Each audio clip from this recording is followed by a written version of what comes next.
کہ کل کا دن بہت انپورٹنٹ دن ہوگا ٹیوزڈے کا, کہ عدالت اس کو کیسے وائنڈ اپ کرے گی. یو نیور نو کہ کل کیا ہو جائے, کل اعتراض ہو جائے کہ خاتون جج اس میں ہے عائشہ ملک صاحبہ, خواتین اتنے انپورٹنٹ کانسٹیٹیوشنل ایشوز میں ایک عورت جج کیسے بیٹھ سکتی ہے, یا مظاہر علی نقوی صاحب کے اوپر کوئی نیا اعتراض ہو جائے, یا آپ سنیں کہ رات کو پتہ چلے کہ کسی کی کوئی نئی ویڈیو یا آڈیو نکال دی گئی ہے, یا پتہ چلے کہ کسی جج صاحبان کے گھر والے جو ہیں وہ گم ہو گئے ہیں, اغوا ہو گئے ہیں, ان کا ملازم گم ہو گیا ہے, کسی کا بیٹا گم ہو گیا ہے, کسی کی گاڑی کا ایکسیڈنٹ ہو جائے. تو جو ساری صورتحال ہے, اس سے بدقسمتی سے دیکھ کے میرے منہ میں خاک, اس کو دیکھ کے بدقسمتی سے وہ جو نارکوس تھی, وہ جو کولمبین ڈرگ کارٹل کی نیٹ فلکس کے اوپر سیریز تھی, جو آپ سب نے دیکھی ہے, بہت لوگوں نے آپ میں سے دیکھی ہے, وہ ذہن میں یاد آتی ہے کہ کس طرح سے وہ جو ڈرگ کارٹل اور مافیا تھا وہ عدالتوں کے ساتھ اور حکومتوں کے ساتھ یا نظام جسٹس کے ساتھ کیا کرتا تھا. تو یہ اس وقت کی صورتحال ہے. اس کی بہت, اگر میں چاہوں تو جو کچھ عدالت کے سامنے دلائل دیے گئے ہیں اس کی بہت لمبی میں ڈیٹیل آپ کے سامنے لا سکتا ہوں, لیکن میں اس میں نہیں پڑھوں گا, کیونکہ ہو سکتا ہے میں پھر دوبارہ اس کے اوپر ایک ویلاگ کروں, بیکاز کل بھی امپورٹنٹ پروسیڈنگ ہے, اور اس سے پہلے جو پچھلے جتنے دلائل ہیں ان کو میں سم اپ کروں. لیکن فار یور کنوینئنس میں چاہوں گا کہ آپ لوگ پڑھیں. میں اس میں ونس اگین حسیب بھٹی صاحب کی بہت ہی ڈیٹیلڈ انہوں نے اس پہ رپورٹ لکھی ہے, ڈان کی ایک ایک پوائنٹ جیسے جیسے پروسیڈنگ ہوئی پورے دن کی, وہ میں وہاں پہ کلب کرتا ہوں ڈسکرپشن کے اندر, اس کو آپ دیکھیں کہ آپ کی ذمہ داری ہے کہ آپ اس کو دیکھیں. آپ صرف کسی ویلاگ یا ٹیلی ویژن بلیٹن کی خبر سن کے اس کے بعد یہ نہ کہیں کہ ہاں میں بڑا ڈپریس ہوں, بڑا بے بس, ہم تو بڑے پھنس گئے, کیا کریں, بڑا دل رو رہا ہے, یہ نہ کریں. آپ پرو ایکٹیو طریقے سے ہو کے جو پروسیس چل رہا ہے اس پروسیس میں دلچسپی لیں اور اسے دیکھیں. اب میں آتا ہوں کہ جو آئی ایس پی آر نے میرے حساب سے جو بہت ہی غیر ذمہ دارانہ پریس کانفرنس کی, فار دا کانٹینٹ جو اس پریس کانفرنس کے اندر ہے, and also for the timing of the press conference. briefly speaking, before I go into the points جو میں نے بہت سے لکھے ہیں, briefly speaking اس پریس کانفرنس میں یہ کہا گیا جس کو شیکسپیئر نے کہا تھا کہ پاؤنڈ آف فلیش, کہ جی ہم نے اپنے بھی بڑے لوگوں کا احتساب اور اکاؤنٹیبلٹی کر دی ہے, اور ایک لیفٹیننٹ جنرل, 3 میجر جنرلز اور 7 بریگیڈیئرز جو ہیں ان کو ہم نے سیک کر دیا. تو سیک کا کیا مطلب ہے؟ مجھے یاد ہے کہ اب سے بہت ہفتے پہلے مئی میں جب میں نے ایک ٹویٹ کیا جس میں میں نے لکھا تھا کہ بجائے اس کے کہ جو ایک آفیسر جو ہے جس نے ہیومن ہونے کا ثبوت دیا ہے اس کو سیک کر دیا گیا ہے, تو پی ٹی اے کے ذریعے ٹویٹر کو میرے بارے میں ایک ای میل کروائی گئی کہ یہ میں نے کوئی پتہ نہیں غلط قسم کی چیز کی, اور میں نے اس کو بڑے غور سے دیکھا کہ اس میں نے ایک اوپینین دی ہے, اس میں اگر کوئی چیز غلط ہو سکتی ہے تو یہی ہو سکتی ہے کہ جو جنرل صاحب کا میں نے کہا تھا کور کمانڈر لاہور کا کہ ان کو سیک کر دیا گیا ہے, یہ شاید یہ کہنا چاہ رہے ہیں کہ یہ فیکٹ نہیں ہے, صرف ان کو ہٹایا گیا ہے, سیک نہیں کیا گیا. لیکن اب تو خود جو اب آپ کہہ رہے ہیں کہ ایک لیفٹیننٹ جنرل کو سیک کر دیا گیا ہے, اور عام قیاس یہی ہے کہ لاہور کے کور کمانڈر جو ہیں ان کو فارغ کر دیا گیا ہے, ان کو گھر بھیج دیا گیا ہے. تو اس کا مطلب یہ ہے کہ آپ مختلف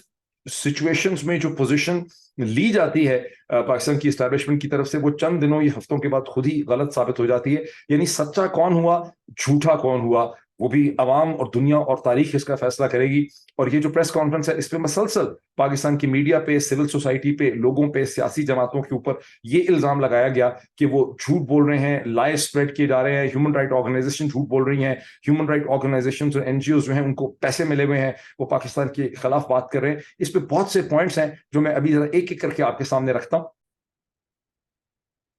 اب یہ میرے ساتھ ہاتھ میں میرے بہت سے پوائنٹس ہیں جو میں ایک ایک کر کے اس کو ایک ترتیب سے لے کے چلتا ہوں. سب سے پہلے تو مجھے افسوس یہ ہے, مجھے ہمدردی ہے ان تمام اچھے افسران سے جس میں D G I S P R Jan Sharif صاحب شامل ہیں, جو ایک عجیب و غریب قسم کی صورتحال میں اپنی نوکریوں کی وجہ سے پھنس گئے ہیں, اور ان کو بدستور اس قسم کی پوزیشن لینی پڑتی ہے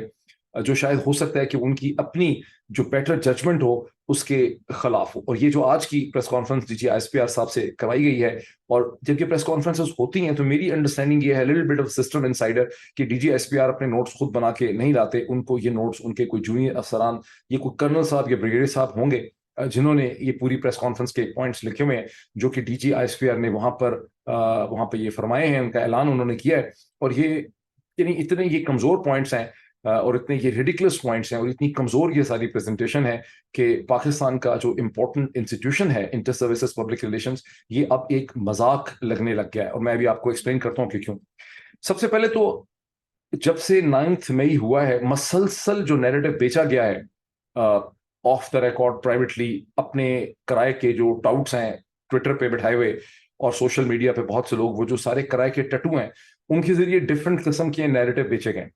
پہلا نیریٹو تو یہ تھا کہ لوگوں نے اور پی ٹی آئی نے حملہ کر دیا کور کمانڈر ہاؤس کے گھر کے اوپر, اور پوری ان کی پلاننگ تھی. پھر ایک کاؤنٹر نیریٹو اس کے چند دنوں کے بعد جب دیکھا کہ یہ سودا بک نہیں رہا اور لوگ سوال اٹھا رہے ہیں کہ بھئی یہ جلوس زمان پارک سے چلا، لبرٹی سے چلا، پولیس خود وقت بتا رہی ہے 2:30 بجے زمان پارک سے چلا، 3:30 بجے لبرٹی کے بعد سے چلا، پھر اتنے بجے پہنچا، پھر لاہور کینٹ اتنے بجے پہنچا، تو اس کا راستہ کسی نے روکا کیوں نہیں؟ پھر ایک نئی تھیری آئی، وہ کچھ دنوں کے بعد ایک نئی تھیری نکالی گئی، وہ نئی تھیری نکالی گئی کہ کچھ جرنیل صاحب عمران خان سے ملے ہوئے تھے، سمپیتھیٹک تھے، پاکستان کے army chief general Asim Munir صاحب کے خلاف ایک بغاوت اور ایک میوٹنی جو ہے وہ کی گئی، لیکن وہ میوٹنی ناکام ہو گئی ہے اور بہت سے افسران جو ہیں وہ حراست میں ہیں، ان کو ڈیٹین کر لیا گیا ہے یا سسپینڈ کر دیا گیا ہے، اور کو کمانڈر لاہور جو جنرل سلمان غنی ہے ان کا نام بھی اس میں بہت زیادہ لیا گیا۔ یہ تھیری کئی دنوں تک چلتی رہی، اور آپ نے دیکھا ہے کہ اس کو بعض لوگ ٹویٹر کے اوپر انتہائی غیر ذمہ دارانہ طریقے سے اس کو پروجیکٹ کرتے رہے، اور ایک ایسے صاحب ہیں جن کے ٹویٹ کو میں نے چیلنج بھی کیا تھا۔ لیکن ابھی فائنل پکچر کیا بنائی گئی ہے؟ فائنل پکچر یہ بنائی گئی ہے کہ ایک lieutenant general, 3 major generals, 7 brigadiers, اور پھر کچھ کی اور ساتھ یہ بھی بتایا گیا کہ کچھ جو لیڈی آفیسرز ہیں ان کی جو وائفس ہیں، جیسے خدیجہ شاہ کا ریفرنس ہے کہ granddaughter of a 4 star general, پھر اس کے بعد کیا ہے کہ wife of a 3 star general, wife and son in law of a 2 star general, 2 star تو خیر بریگیڈیئر ہوتا ہے، تو ان سب جو ہیں ان کو بھی پکڑا ہوا ہے اور ان کے خلاف ایکشن ہوگا۔ بہرحال ایک لیفٹیننٹ جنرل، 3 میجر جنرل اور 7 جو بریگیڈیئرز ہیں ان کو سیک کر دیا گیا۔ اب وہ سیکنگ کی ڈیٹیل نہیں ہے کہ ان کے اوپر چارجز کیا ہے، لیکن اپیرنٹلی پریس کانفرنس میں جس طرح کا ٹون اینڈ ٹینر ہے، اس سے یہ لگتا ہے کہ ان کو انیفیشنسی کی وجہ سے not taking the appropriate action on 9 May کہ ان کو اپنے انسٹیٹیوشنز کا ڈیفینڈ کس طرح سے کرنا تھا، چونکہ انہوں نے نہیں کیا، انہوں نے انیفیشنسی دکھائی، سلیکنس دکھائی، ریسپانسبلٹی نہیں دکھائی، اس لیے ان کو فارغ کر دیا گیا ہے، اور اس کو تعریف کی گئی ہے کہ یہ ایک بڑا اکاؤنٹیبلٹی کا ایک بہت بڑا پروسیس تھا، جس کے تحت بہت بے تحاشا جو میجر جنرلز ہیں انہوں نے ایویڈنس کو ایگزامن کیا اور یہ فیصلہ کیا۔ دیکھیں، سب سے بڑا اس کا ڈیفیکٹ کیوں یہ کنونسنگ نہیں ہے؟ کنونسنگ اس لیے نہیں ہے کہ کو کمانڈر لاہور کنٹرول کر سکتا ہے اپنے گیرزن آفیسر کمانڈرز کو، یا لاہور کینٹ کے اندر اس کے پاس جو فورس ہے اس کو کنٹرول کر سکتا ہے، لیکن جو جلوس کور کمانڈر کے گھر کی طرف آیا ہے وہ لبرٹی کی طرف سے آ رہا ہے، اور وہ پیدل آیا ہے، وہ کوئی موٹرائز تو ہے نہیں، اس کو آتے آتے 1 گھنٹہ 1.5 2 لگ گئے۔ تو راستے میں لاہور پولیس جو تھی، جو ایس ایس پی لاہور کیا کر رہا تھا، D I G Lahore range کیا کر رہا تھا، آئی جی پی پنجاب کیا کر رہا تھا، آئی بی کیا کر رہی تھی، اور بہت سے ادارے، بیسکلی پولیس کیا کر رہی تھی۔ تو جب تک آپ وہاں پر پولیس آفیسرز کو اس انکوائری میں لے کر نہیں آتے، لاہور کی اس سویلین پولیس فورس کو جو پنجاب کے آئی جی پی، پنجاب کے انٹیریئر سیکرٹری کے ماتحت ہے، اور جب تک آپ آئی جی پی پنجاب کو، D I G range Lahore کو، سیکرٹری انٹیریئر کو، وزیر داخلہ پنجاب کو، وفاقی وزیر داخلہ جناب رانا ثناء اللہ صاحب کو اس انکوائری کا حصہ نہیں بناتے، کور کمانڈر لاہور کے اوپر جو مختلف قسم کے الزامات لگائے گئے ہیں کہ اس نے نرمی دکھائی، انیفیشنسی دکھائی، کولیبریشن دکھائی، اس کی سازش تھی، یہ سب بے معنی ہو جاتے ہیں، ان میں کوئی وزن رہتا نہیں ہے، اس کی کوئی لاجک اور اس کی کوئی منطق ہے نہیں۔ کیمرے کی آنکھ نے یہ سین کیپچر کیا ہے کہ corps commander Lahore general Salman جو ہے وہ سیویز میں، سول ڈریس میں، اپنی بیوی، اپنے بچوں کے ساتھ اپنے کور کمانڈر ہاؤس لاہور کے اندر موجود ہے، اور بہت ہی پولائٹلی خاصی کمزور قسم کی سچویشن میں ترلے منتے کر رہا ہے ان ڈیمونسٹریٹرز، پروٹیسٹرز کے، بلوائیوں کے، ان آرسنس کے جو اس کے گھر کے اندر داخل ہو چکے ہیں۔ یہ بات لاجک اور منطق کے ڈومین میں نہیں آتی ہے کہ کور کمانڈر سازش کر کے اپنے آپ کو اس قسم کی سچویشن میں ڈالتا ہے جس میں وہ خود بھی وہاں پہ ہے، اس کی بیوی بھی موجود ہے، اس کے گھر والے بھی وہاں پہ موجود ہیں، اور بلوائی اور آرسنس اس کے گھر کے اندر داخل ہو گئے۔ That simply does not make sense۔ اگر کور کمانڈر نے کوئی ڈرامہ تماشا کرنا بھی تھا تو خود اپنے آپ کو تو نہ رکھتا، چلے خود مانے آرمی کا سولجر ہے، بہادر آدمی ہے، وہ اندر کھڑا ہو جاتا ہے ڈرامہ کرنے کے لیے، اپنی بیوی بچوں کو تو نہ رکھتا۔ اس لیے اس پوری کہانی میں جو یہ کہانی بار بار ریوائز کر کر کے سنائی جا رہی ہے پاکستان کی میڈیا اور عوام کو بے وقوف بنانے کے لیے، اس میں کوئی بہت زیادہ جان نہیں ہے۔ پھر سب سے بڑی بات ہے کہ کہا گیا بہت انکوائری، بڑی اکاؤنٹیبلٹی، بڑی تحقیق ہو گئی، ہم نے یہ کر دیا، وہ کر دیا۔ سب سے پہلے تو جو ٹریگر پوائنٹ ہے کہ جس طرح سے former prime minister of Pakistan Imran Khan کو اسلام آباد ہائی کورٹ میں ڈائری روم، رجسٹری روم کے شیشے اور دروازے توڑ کے، گلاس والز کو توڑ کے، ایک رینجرز کا پیراملٹری کمانڈو یونٹ جس کے بارے میں یہ شک ہے کہ اس کے اندر ایس ایس جی کے لوگ موجود تھے، ان کے ذریعے اس کو گرفتار کیا جاتا ہے ان ہالی ووڈ سٹائل۔ پھر اس کی فوٹیج ریلیز ہوتی ہے، حالانکہ یہ سسٹم اس قسم کا ہے کہ اگر ٹیلی ویژن چینلز کو حکم مل جاتا کہ یہ فوٹیج، اشارہ آ جاتا، فون آ جاتا کہ فوٹیج کو گم کر دیں، تو آپ اور ہم سب جانتے ہیں، سارا میڈیا جانتا ہے کہ یہ فوٹیج جو ہے اس نے اس طرح سے پھیلنا نہیں تھا۔ وہ فوٹیج کئی گھنٹے چلائی گئی، اس کا ریئیکشن اور رد عمل ہونا تھا، اور پھر اس کے سر پہ ڈنڈا مارا عمران خان کے، اس کی وکلا کا خون نکالا گیا، اس کے گارڈز کو مارا گیا، جو خون آلود چہرے ہیں عمران خان کے وکلا کے، وہ بھی آپ اس فوٹیج میں دیکھ سکتے ہیں. ظاہر ہے اس کا ایک ریئیکشن رد عمل ہونا تھا. پی ٹی آئی والے عرصے سے لگے ہوئے تھے اپنا ایک ڈھکوسلا لے کے کہ جناب ہماری ریڈ لائن ہے عمران خان، ہم رد عمل کریں گے. یہ انڈرسٹینڈیبل تھا کہ وہ جی ایچ کیو کی طرف جائیں گے، یہ انڈرسٹینڈیبل تھا کہ وہ کور کمانڈر لاہور کے گھر کے پاس جائیں گے. لمبی چوڑی تو پلاننگ ان کی تھی ہی نہیں. جو چیزیں ان کو Grand Trunk Road, G T road پہ ایزیلی ایکسیسیبل عوام کے راستے میں آتی ہیں وہیں گئے. وہ کون سا کوئی بیسز ڈھونڈ ڈھونڈ کے 10 میل 15 میل اندر کہیں گئے ہیں جہاں کوئی ہڈن ملٹری بیسز ہوتے؟ وہاں تو وہ گئے ہی نہیں. وہ تو ان جگہوں پہ گئے جو ان کو سامنے سامنے ویزیبل ٹارگیٹس نظر آتے تھے. یہ تو انڈرسٹینڈیبل تھے، اس میں کوئی بہت زیادہ لمبی انٹیلیجنس تو چاہیے ہی نہیں تھی کہ انہوں نے کہاں جانا ہے. بہرحال جو ٹریگر پوائنٹ ہے جس طرح سے عمران خان کو گرفتار کیا، اس میں تو 3 پرنسپل کیریکٹرز ہیں، ان کو انکوائری میں کہیں شامل ہی نہیں کیا گیا. اس میں principal character D G rangers ہے جو غالباً اس وقت ملک میں ہی نہیں تھا، نہیں چیئرمین نیب نہیں تھا. سو چیئرمین نیب جس کا کیس تھا، ڈی جی رینجرز جس کی فورس تھی، اور منسٹر آف انٹیریئر رانا ثناء اللہ جو کی اوور آل ایڈمنسٹریشن بنتی ہے رینجرز کے اوپر. یہ 3 پرنسپل جو کیریکٹرز جو آفیشلز ہیں، جب تک آپ ان کو ایک انویسٹیگیشن میں شامل نہیں کرتے، اور یہاں پر تو ہونا یہ چاہیے تھا کہ جیسا سپریم کورٹ آف پاکستان کے سامنے جو پٹیشنرز ہیں وہ ڈیمانڈ بھی کرتے ہیں کہ 9 مئی کے واقعات کی ایک کمپلیٹ جوڈیشل انکوائری ہونی چاہیے بائی اے فل کورٹ، اور 9 ممبر کورٹ اور 7 ممبر. لیکن پھر بات وہی ہوگی کہ 5 چوہے گھر سے نکلے کرنے کو شکار، وہ والی کہانی ہو جائے گی. لیکن جب تک یہاں جوڈیشل انکوائری نہیں ہوتی آپ اس کے واقعات کی ڈٹرمنیشن نہیں کر سکتے. تو جو ایکسپلینیشن دی گئی ہے ان افسران کو سیک کرنے کے لیے، اور خاص کر کے کور کمانڈر لاہور اور لیفٹیننٹ جنرل، نام ویسے ان کا نہیں لیا گیا، ان کو آئیڈینٹیفائی نہیں کیا گیا، لیکن میں نے لوگوں سے پوچھا ہے اور یہی سمجھ آتی ہے کہ یہ کور کمانڈر لاہور کے حوالے سے ہی، لیفٹیننٹ جنرل کے حوالے سے ہی بات ہو رہی. یہ بالکل کنونسنگ نہیں ہے، اس میں بالکل وزن نہیں. اچھا آگے ہم چلتے ہیں. تو ایک بڑی انٹرسٹنگ چیز یہ ہے کہ D G S P R صاحب یہ فرماتے ہیں کہ ان لوگوں نے، یہ جو مسکرینٹس ہیں اور یہ پی ٹی آئی والے لوگ جو ہیں یا عوام جو ہیں، انہوں نے آرمی کے ساتھ، ہمارے ساتھ وہ کیا ہے جو 76 سال میں دشمن جو ہے وہ نہیں کر سکا. یہاں پہلا جو لگتا ہے اس کی اسمپشن یہ ہے، جس طرح سے انہوں نے یہ آرگومنٹ سٹرکچر کیا ہے، اس کو سن کے ایسا لگتا ہے کہ ان کی اسمپشن یہ ہے کہ پاکستان کی قوم، پاکستان کی ریاست، پاکستان کے لوگ، پاکستان کے ادارے، پاکستان کی عدالتیں، district courts, high courts, Pakistan کی پولیس، پاکستان کی ایئر فورس، پاکستان کی نیوی جو ہے وہ سم اور the other آرمی کا حصہ نہیں ہے. کیونکہ وہ کہہ رہے ہیں کہ ہمارے ساتھ جو کیا ہے دشمن نے، جو انہوں نے کیا ہے، وہ دشمن 76 سال میں ہمارے ساتھ نہیں کر سکا. تو وہ صرف اور صرف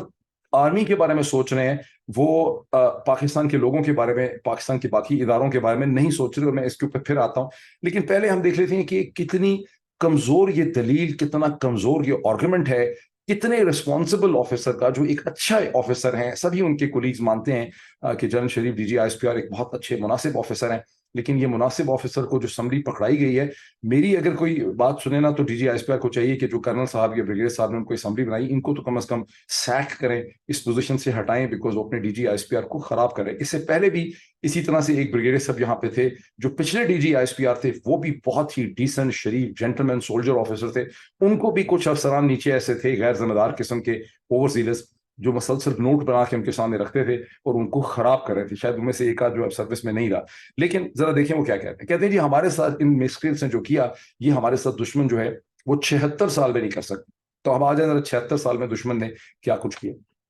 جو آپریشن جبرالٹر اور آپریشن گرینڈ سلیم کیا گیا مقبوضہ جموں اور کشمیر میں 1965 کے سمر میں، اس کے نتیجے میں ہندوستان نے ایک کاؤنٹر آپریشن کیا، and they moved towards Lahore and Sialkot, اور انہوں نے لاہور اور سیالکوٹ کے لیے سیریس تھریٹ پیدا کر دیا. مائنڈ میں رکھیں کہ پاکستان کی جو ڈیپتھ ہے، نارتھ ساؤتھ تو پاکستان پھر لمبا ہے 1000 میل سے زیادہ، لیکن جو یعنی ایسٹ یعنی اس طرح سے ہے، لیکن اس کی جو وڈتھ ہے وہ بہت کم ہے. اور انڈین جو کاؤنٹر پلانز ہیں اس میں ہے کہ پاکستان کو کاٹا جا سکتا ہے، اس کو 2 حصوں میں ڈیوائڈ کیا جا سکتا ہے. جب دشمن پہنچ جاتا ہے لاہور سیالکوٹ میں، جو 6 سپٹمبر کی لیجنڈری جنگ ہے جس میں ہم نے اپنی کتابوں میں لکھا کہ ہم جیت گئے تھے، اس کی اصل صورتحال یہ ہے کہ 6 ستمبر کو شروع ہونے والی جنگ پریکٹیکلی 13 یا 14 ستمبر کو آلموسٹ رک جاتی ہے. اور دونوں سائڈ جو ہم یہ ریئلائز کرتے ہیں کہ اب ہمیں اس میں سے ایک ڈیل چاہیے نکلنے کے لیے، اور پھر وہ ڈیل ہمیں رشینز ایک نیگوسیشن کے طور پر دیتے ہیں، جس میں ایک نیگوسیشن ہوتی ہے. پریکٹیکلی ہم یہ جنگ ہار جاتے، دشمن یہ جنگ جیت جاتا ہے. کیوں؟ اس لیے کہ جو آپریشن تھے کشمیر میں وہ ہم نے انیشیٹ کیے تھے، انہوں نے کاؤنٹر آپریشن کیا. کاؤنٹر آپریشن کا مقصد یہ تھا کہ ہم پہ پریشر ڈال کے مین لینڈ پاکستان پہ، مقبوضہ جموں اور کشمیر میں وہ ہمارے آپریشنس جو ہیں ان کو ہالٹ کرنا چاہتے تھے، روکنا چاہتے تھے، انہیں نیوٹرلائز کرنا چاہتے تھے، اور اس مقصد میں وہ کامیاب ہو گئے. سو فار چونکہ یہ ایک ٹیکنیکل سا چیز ہے، ٹیکنیکلی طور پہ they won the war and we lost the war. جتنے دنیا کے ہسٹورینز ہیں اور جتنی کتابیں 1965 میں لکھی گئی ہیں including the Pakistani origin authors, انہوں نے یہی لکھا ہے. لیکن اسکول کے بچوں اور کالج کے بچوں کو پاکستان میں یہ بتایا گیا، میڈیا کو یہ بتایا گیا کہ 1965 کی جو جنگ ہے وہ ہم نے جیتی تھی. لیکن یہ ایک ذرا خفیف پوائنٹ ہے. 1971 میں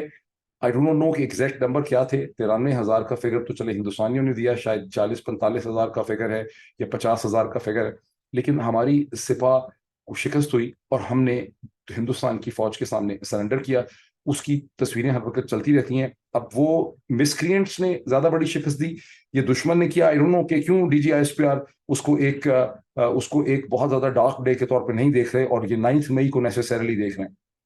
سیاچین کے بارے میں جنرل ضیاء الحق صاحب نے فرمایا کہ وہاں not a blade of grass grows over there. حقیقت یہ ہے کہ دنیا بھر کا بہتر ایگلو اکوپمنٹ جو سنو وارفیئر کا ہے امپورٹ کیا گیا. بار بار کوشش کی گئی کہ سیاچین کی ہائٹس جو ہیں ان کو ہندوستان کی آکوپائنگ فورسز سے آزاد کرایا جا سکے، ان کو پش بیک کیا جا سکے، لیکن اس میں ہمیں کامیابی نہیں ہوئی. لیکن D G S P R اس کو ایک ہیوملیشن کے طور پہ نہیں سمجھتے. کارگل کا جو مس کنسیوڈ ال ایڈونچر تھا، اس کے نتیجے میں جب ایک امریکہ کے ساتھ ڈیل کر کے وہاں سے ناردرن لائٹ انفینٹری کو کہا گیا کہ وڈرا کریں، انڈینز نے ان کو وڈرا کے اوپر کور نہیں دیا، ان کو سیف پیسج نہیں دیا، انہوں نے کھل کے ان کا شکار کیا. I don't know how many of the Pakistani Northern Light Infantry servicemen were died, were martyred in that، لیکن وہ ہنڈریڈز میں تھے. وہ D G S P R کو میرے یاد نہیں. ممبئی کے جو ایکیوز تھے ریزسٹ کرتے رہے، لیکن ممبئی کی ایکیوز پہ پاکستان میں مقدمے چلائے گئے. اس کی وجہ سے پاکستان فیٹف میں گیا، دنیا بھر میں پاکستان کی بدنامی ہوئی، دنیا کا ہر اخبار اٹھائے اس میں اس کا ذکر ہے. لیکن D G S P R نہیں سمجھ رہے.